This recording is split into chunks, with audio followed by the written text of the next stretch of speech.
কর্তব্যরত এক আইপিএস অফিসারের উদ্দেশ্যে খলিস্তানি মন্তব্য করার অভিযোগ ওঠে রাজ্য বিজেপি নেতৃত্বের বিরুদ্ধে। ওই ঘটনায় এবার এফআইআর দায়ের হলো ভবানীপুর থানায়। শুক্রবার এই এফআইআর দায়ের করা হয়েছে।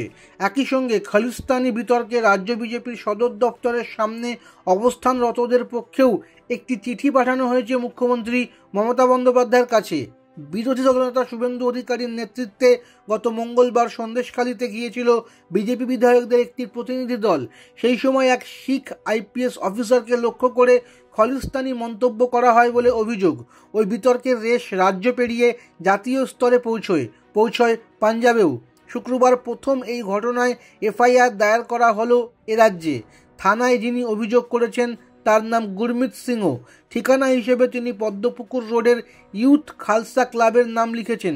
অভিযোগপত্রে গুরমিত জানিয়েছেন, ওই ঘটনায় শুধু শিখ পুলিশ কর্তাকে ধর্মীয় অবমাননাই করা হয়নি, পাশাপাশি বিভিন্ন ধর্মের মধ্যে সাম্প্রদায়িক সম্প্রীতি নষ্ট করা ও হিংসা ছড়ানোরও চেষ্টা করা হয়েছে।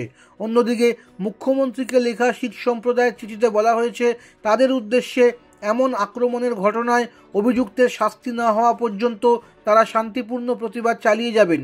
একই সঙ্গে এই বিষয়ে কথা বলার জন্য মুখ্যমন্ত্রীর সময়ও চেয়েছেন তারা। জানিয়েছেন তাদের একটি প্রতিনিধি দল মুখ্যমন্ত্রীর সঙ্গে দেখা করতে চায়।